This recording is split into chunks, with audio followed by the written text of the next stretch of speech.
사랑하는 영락교회 지체들에게 주 안에서 평화 인사를 전합니다. 오늘은 2022년 8월 25일 목요일입니다. 오늘의 묵상 본문은 욥기 24장 1절로 25절까지의 말씀입니다. 오늘 본문 말씀 24장 1절부터의 말씀은 이렇게 시작합니다. 어찌하여 전능자는 때를 정해놓지 아니하셨는고 그를 아는 자들이 그의 날을 보지 못하는고. 23장에 이어서 욥의 고백이 계속 이어지고 있죠. 23장에서는 친구 엘리바스에 대한 답변으로 시작되었는데 이 말이 진행될수록 욥의 이야기가 다 그렇듯이 주님을 향한 독백같이 고백같이 이어집니다. 그 때를 정해놓지 아니하셨는고라고 하는 건 때는 정해져 있겠죠. 그러나 우리가 때를 알지 못하는 것이죠. 때를 안다면 사람들의 사는 방식이 바뀌겠죠. 그런데 아마 주의 의인들은 더 의로운 삶을 살려고 하고 악인들은 더 악한 삶을 살려고 할 겁니다. 지구가 내일 망한다고 한번 생각해 보세요. 막 사는 사람도 있을 것이고 삶의 의미를 되새기고 삶을 추스리려는 사람들도 있겠죠. 그런 것처럼 사실은 나를 안다면, 얼마나 날 줄 안다면 사람들이 달라질 텐데, 그런데 달라지지 않을 거라고 봐요. 악인들은 크게 큰 변화가 없을 겁니다. 2절에 보면 어떤 사람은 땅에 경계표를 옮기며 양떼를 빼앗아 기르며, 지금 세상의 악인들에 대한, 악이 흥왕하는 것에 대한 그런 원망 섞인 어조가 담겨 있는 것이죠. 주님, 신정론의 기본이죠. 주님 어떻게 악을 용납하시고 악인들이 이렇게 흥왕하도록 놔두십니까? 라고 하는 고백이 들어있는 것입니다. 왜 악은 벌하지 않으면서 주님의 자녀, 주님의 믿음의 사람을 주님이 징계하시는 겁니까? 그런 거죠. 물론 답은 우리 욥의 친구들처럼 쉽게 할 수 있습니다.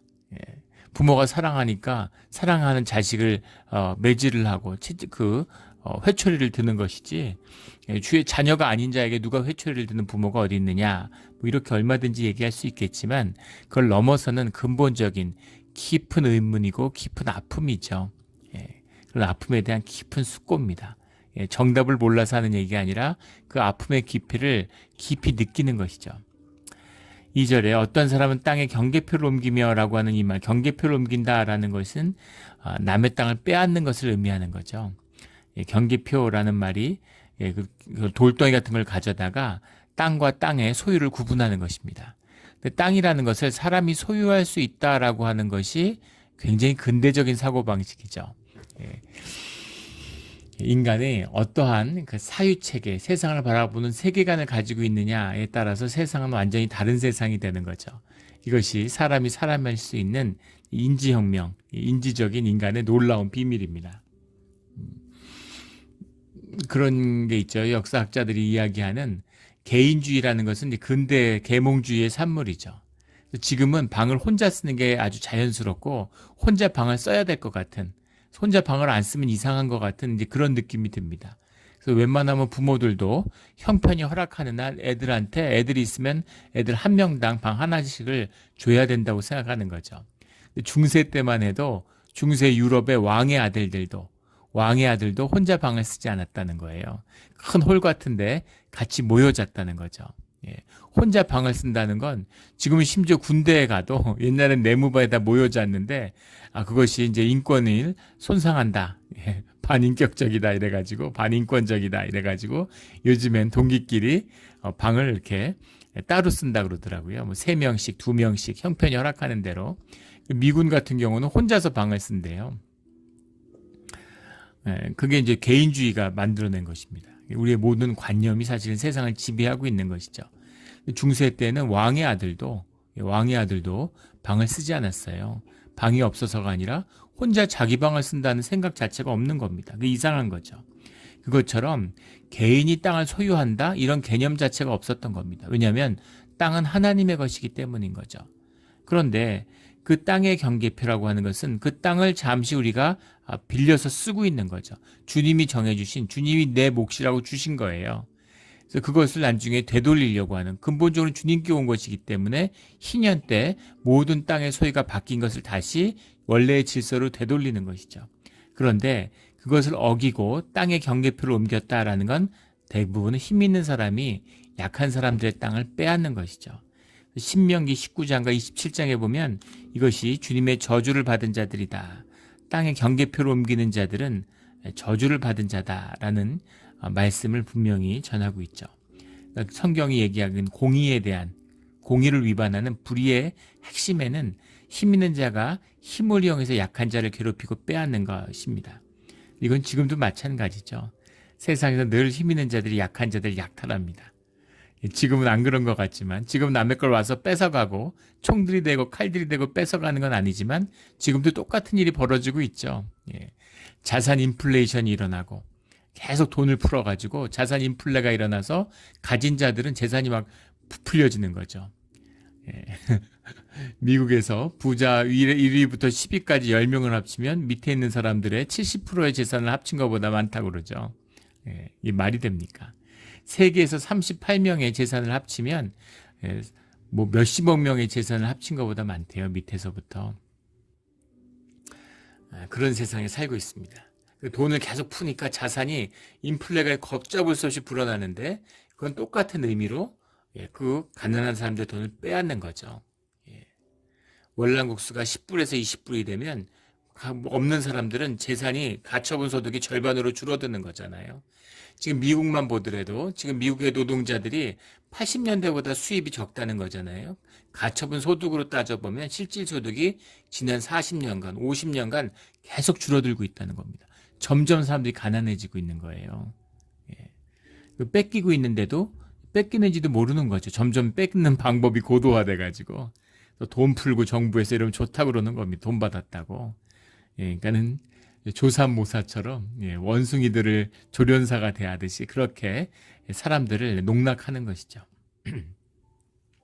이것이 오늘날에도 세계의 질서입니다. 근데 주님이 제일 싫어하는 것이 이런 것이다. 이것은 주님의 저주를 받는 것이다 라는 것입니다. 양떼를 빼앗아 기르며 땅의 경계표를 옮기는 것도 저주받을 일이지만, 양떼를 빼앗아 기르며, 양떼를 빼앗는 것보다 중요한 것은 뒤에 기르며예요.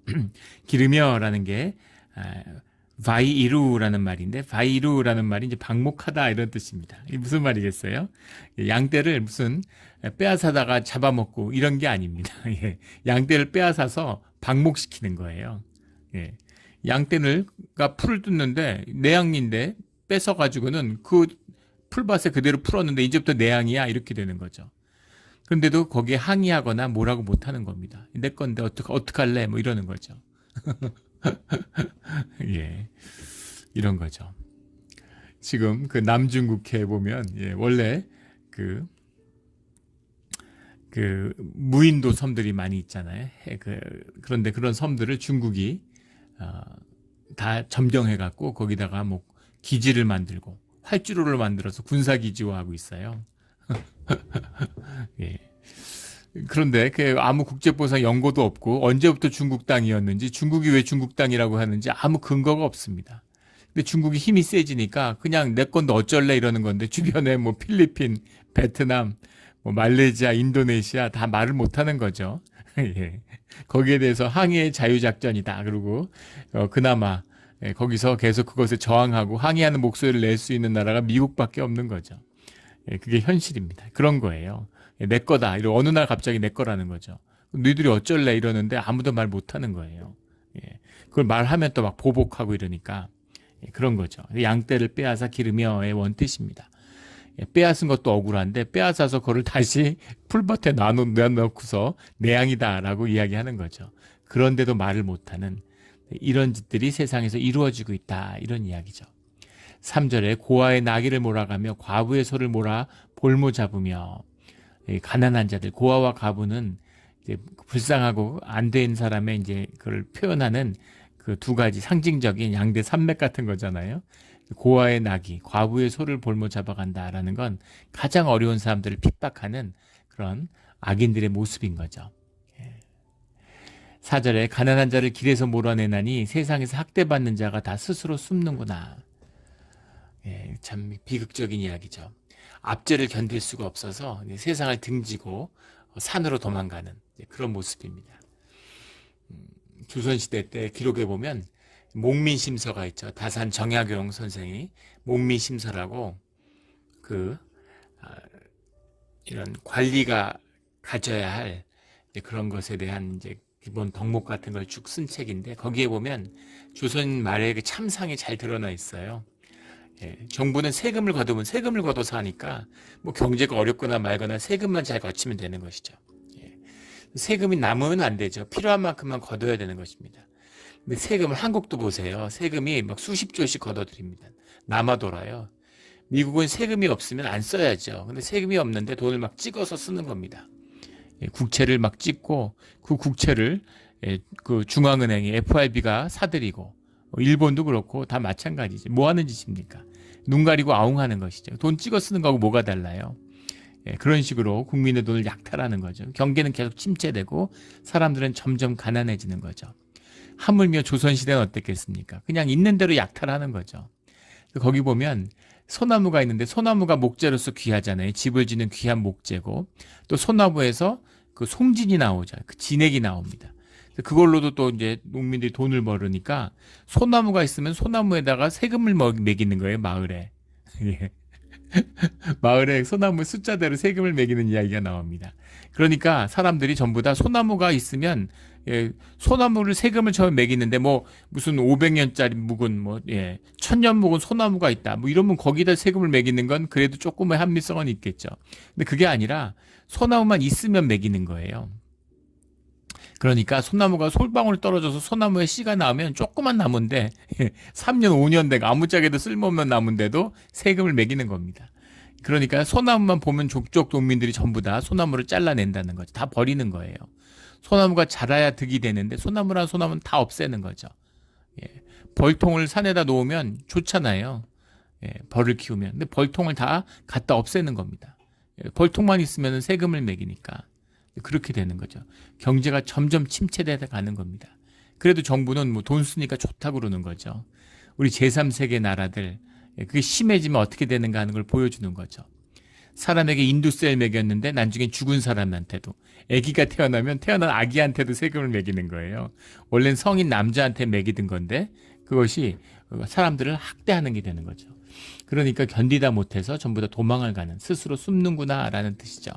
조선시대 때 많은 사람들이 나라를 버리고 도망가서 간도 땅, 만주지방에 가서 산 거잖아요. 예, 그것이 지금도 수백만의 조선족들이 한국 동포들이 중국에 살고 있는 이유죠. 비극입니다. 이것이 학대하는 자들, 힘 있는 자들이 학대하는 것의 모습인 거죠. 미국의 그 상속세 이런 거 보세요. 미국의 상속세 제한 한도가 1170만 불인가 그렇죠. 한국 돈으로 하면 한 3, 400억 되는 돈이죠. 예.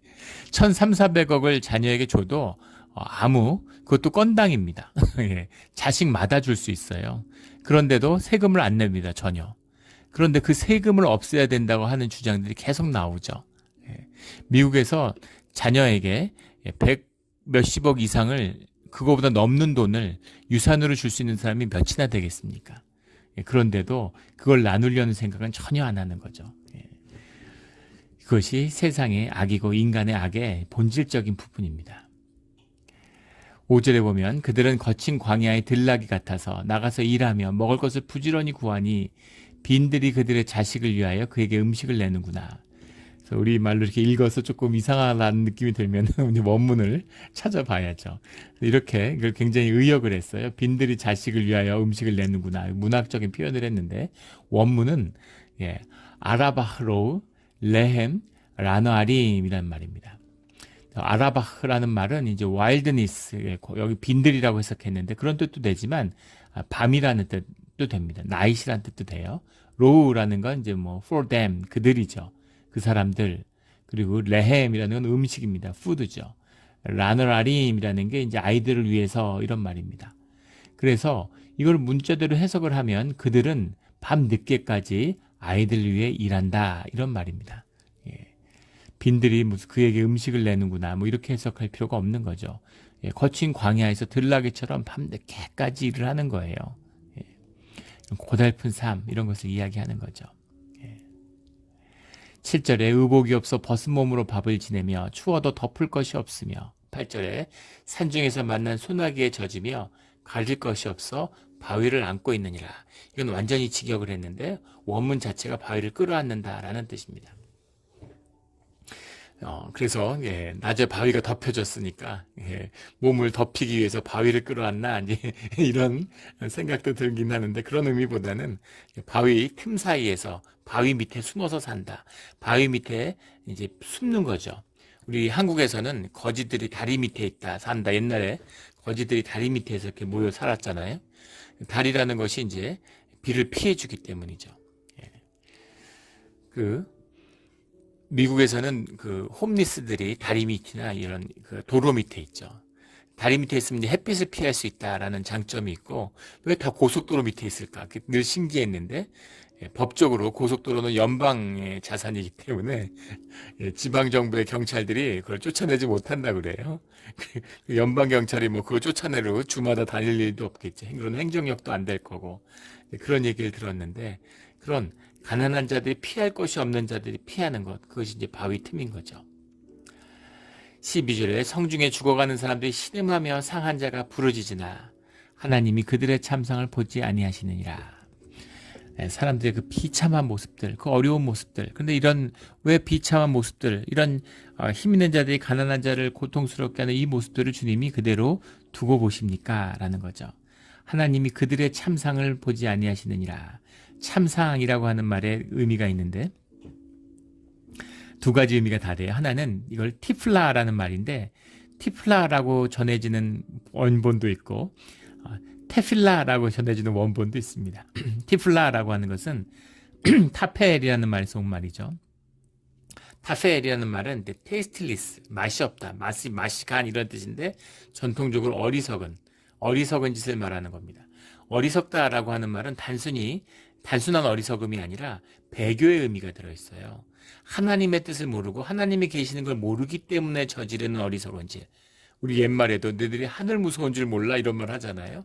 넘어서는 안 되는 도덕적인 것이 담겨있는, 도저히 해서는 안 될 짓을 하는 것, 이것이 티플라의 의미입니다. 그래서 그런 티플라, 하나님을 욕되게 하고 하나님을 욕보이는 짓을 하는데도 하나님이 그것을 내버려 두시네, 이런 의미가 들어있는 거죠.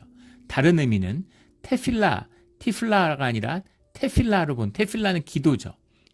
그 굶주리고 그 가난하고 그 길에서 죽어가는 자들이 주님께 울부짖으며 기도하는데, 자비를 베풀어주고 주님 좀 불쌍히 여겨달라고 기도하고 있는데 그걸 주님이 들으시지 않는구나 하는 의미입니다. 둘 다 뜻이 통하죠. 단순히 비참한데 주님이 안 보신다 이런 게 아니라, 이것은 주님이 돌아보셔야 되는 겁니다. 어떻게 주님의 이름과 연루된 것을 이렇게 못 본 척 하십니까? 이런 겁니다. 그래서 이런 깊은 고통의 호소 가운데는 어떻게 악인이 득세할 수 있습니까? 라는 질문과 그 다음에 의인들이 낙심을 합니다. 주님, 믿는 자들이 주의 자녀들이 낙심하지 않습니까? 라고 하는 그런 토로가 들어있는 겁니다. 믿는 자들의 마음인 것이죠. 주님, 어떻게 세상의 공의가 이렇게 무너집니까? 어떻게 이렇게 악이 득세할 수가 있습니까? 이런 거죠. 오늘날 세상을 봐도 마찬가지잖아요.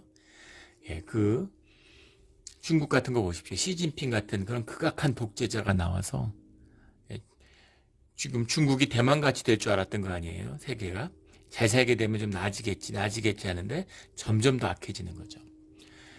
자국민들도 공산당원도 한 300만 명이 숙청당했다 그래요.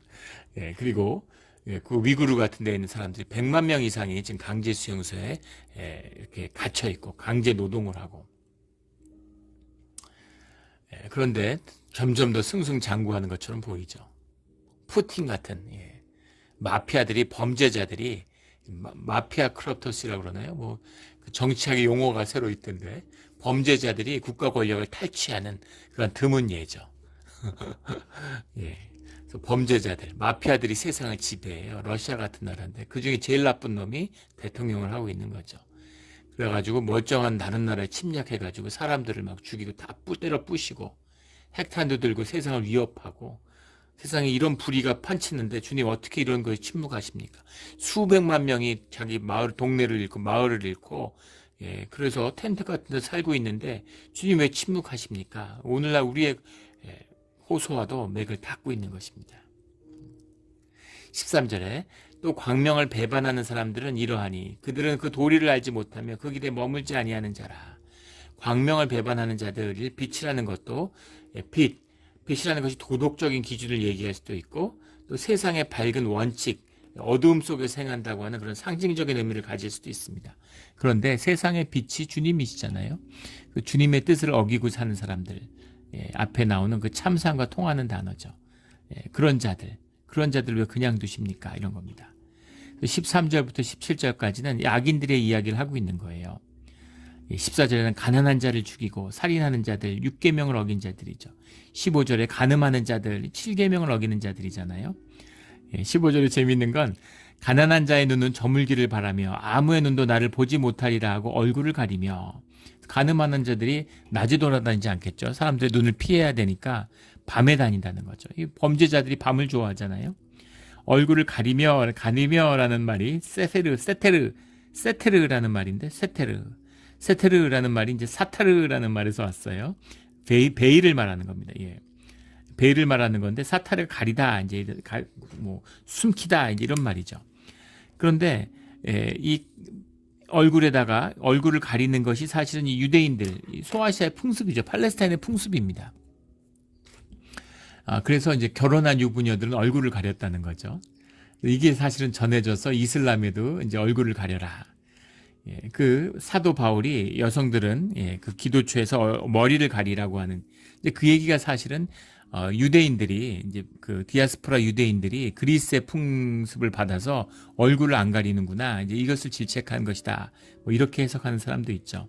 근데 그게 전해져서 지금 이슬람에서 얼굴을 가리는 것이 율법화된 거죠. 그래서 안 가리면 큰일 나는 것처럼 이게 문화가 이제 어떤 종교적인 교리로 침인된 것이다. 이렇게 보는 것입니다. 그런데 재밌는 건 그 등 시대의 기록을 보면 이 간음하는 자들이 여장을 하고 다녔다는 거예요. 얼굴을 가리니까 그거 누군지 모르잖아요. 그리고 얼굴을 가리면 여성일 것이라고 생각한다는 거죠.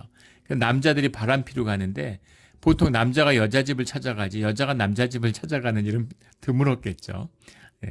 그러니까 남자가 여자 집을 찾아가는데 이제 얼굴을 가리고 찾아가는 거죠. 그럼 누가 보면 여성 집에 가는 것 같으니까 의심을 안 받잖아요. 그래서 여장을 하는 것이었다. 뭐 이런 식의 기록과 해석도 있습니다.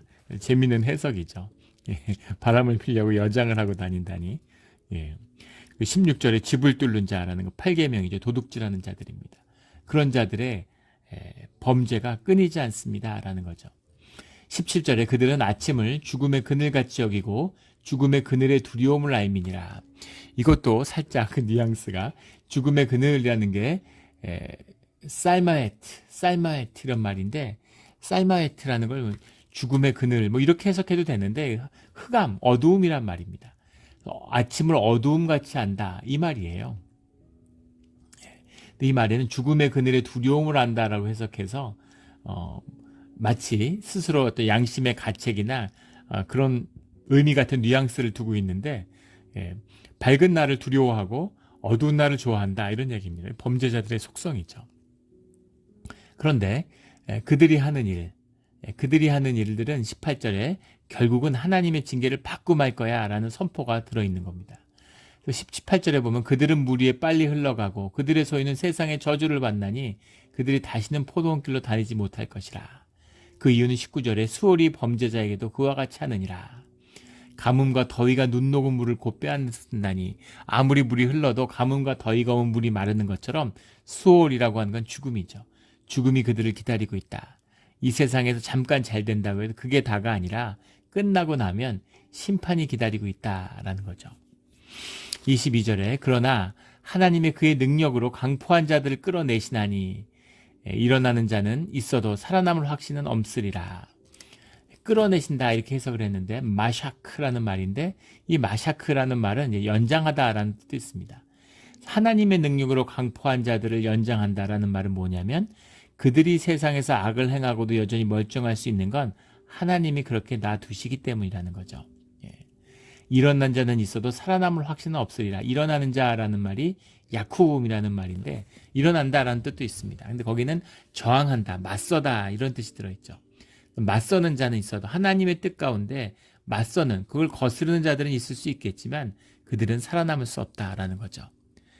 다 죽는다는 겁니다. 그리고 죽으면 심판이 기다리고 있다라는 겁니다. 분명한 심판이 기다리고 있는 것이죠. 그 말의 결론이 23절에 나오는 그에게 평안을 주시며 지탱해 주시나 그들의 길을 살피시도다. 예수님이 말씀하셨죠. 세상에 날아다니는 참새 한 마리도 주님이 허락하시지 않으면 떨어지지 않는다. 그 말씀처럼 세상의 악도 주님이 두시는 거예요.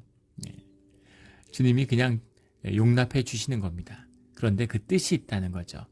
그 뜻을 우리가 살피고 헤아릴 수 없어요. 어떨 땐 원통하고 도저히 이해할 수 없죠. 주님의 신비죠. 그러나 그것을 통해 이루어 가시는 주님의 뜻이, 주님이 하시는 일이 분명히 있다는 겁니다. 우리 앞서서도 예전에 그 뜻을 우리 욥기를 시작하면서 신정론이 대표하는 악을 용납하는 주님의 뜻이 무엇일까에 대한 6가지 가정을 나눈 적이 있습니다. 근데 그런 것으로 헤아릴 수 없는, 도대체 알 수 없죠. 근데 분명하게 알 수 있는 것은 죽음이 이 삶이 전부가 아니라 죽음 뒤에 심판이 기다리고 있다라는 것이죠. 그래서 주님의 공의의 심판대가 반드시 세워지고 이루어질 것이다 라는 것을 보게 된다는 겁니다. 24절에 그들은 잠깐 동안 높아졌다가 천대를 받을 것이며 잘려 모아진 곡식 이삭처럼 되리라. 생명의 끈에서 떨어져 있으니까 그 결말은 자명한 것이다 라는 거죠. 25절에 가령 그렇지 않을지라도 능히 내 말을 거짓되다고 지적하느나 내 말을 헛되게 만들 자가 누구냐? 누가 이 본질적인 선포와 고백을 헛되다고 할 수 있느냐라는 거죠. 이 말의 의미는 네가 악해서 벌받은 것이다 라고 이야기하니까 악한 자들도 벌 안 받고 잘 사는 사람들이 얼마든지 있다 라는 항변이기도 하고, 그러나 주님의 심판이 반드시 기다리고 있는 것처럼, 주님을 만날 날이 기다리고 있는 것처럼 고난과 어려움 속에 있는 나도 반드시 주님을 만나고 주님만이 나를 서원해 줄 수 있다. 주님만이 나의 억울함을 풀어주실 수 있다. 주님을 만나는 것만이 이 모든 억울함의 의미를 알 수 있다라는 거죠. 고통의 신비입니다. 고통의 신비죠. 주님으로부터 우겨쌈을 당하고 삶이 무너져 내릴 때가 반드시 있습니다. 그래서 그 에고의 죽음이죠. 사회적 죽음이에요. 인격의 죽음이죠. 그러면 진짜 사실은 육신의 죽음보다 더 고통스럽죠. 죽는 것 같습니다. 그런데 죽지 않는다는 거죠. 죽는 건 에고지 나는 죽지 않아요. 참 나는 절대 죽지 않습니다. 육신이 죽어도 죽지 않는데 무슨 고난당한다고 죽겠습니까? 그 고통의 끝에서 놀라운 주님을 만나는 거예요. 고통의 끝에 평안이 있고 고통의 끝에 기쁨이 있고 그 모든 것이 환경과 조건에서 오는 줄 알았는데 그게 다 내 마음속에 있는 것이었구나 라는 걸 만나는 겁니다. 그래서 완전히 망했는데 널브러졌는데 평안과 기쁨을 맛보게 되는 거죠. 이게 뭔가 도대체 내가 정신이 이상해졌나. 근데 그것이 하나님을 만나고 동행하는 삶의 시작이 되는 겁니다. 이 깊은 비밀을 이걸 말로 해서 뭐 하겠습니까? 무슨 말로도 절대 이해하지 못해요. 이것을 만난 자만이, 이 맛을 본 자만이 아는 것입니다. 이게 주님의 은혜고 주님의 복이죠. 이 복을 만나는, 누리며 살아가는 이 땅의 삶이 되기를 주의 이름으로 축원합니다. 아멘. 함께 기도드리겠습니다. 하나님 아버지 감사합니다. 주님과 함께 가는 길이 결코 연약한 우리에게 쉽지 않았습니다. 하지만 돌이켜보니 그 모든 한 발자국 한 발자국을 주님이 인도해 주신 것을 알게 하여 주시니 감사합니다. 주님 끝까지 가게 하시고 주님이 우리를 살게 하신 이 삶의 의미를, 가치를 발견하고 누리며 살아가는 우리 삶의 자리가 되게 하여 주시옵소서. 감사하며 예수 그리스도의 이름으로 기도드렸습니다. 아멘.